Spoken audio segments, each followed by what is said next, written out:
मनपा निवडणुकीमध्ये एक मोठा संघर्ष पाहण्याची शक्यता आहे आणि धुळेकरांचं लक्ष त्याकडे लागलंय की जुने कार्यकर्ते जे प्रामाणिकपणे पक्षाचं काम करतायत त्यांना उमेदवारी भेटते की आयात उमेदवार मिळून त्याला.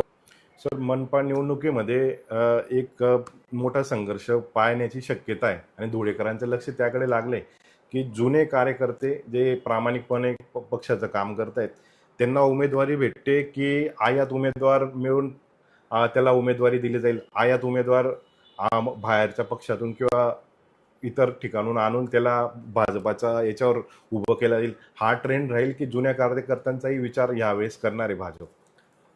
या ठिकाणी भारतीय जनता पार्टी असो, भारतीय जनता पार्टीच्या माध्यमातून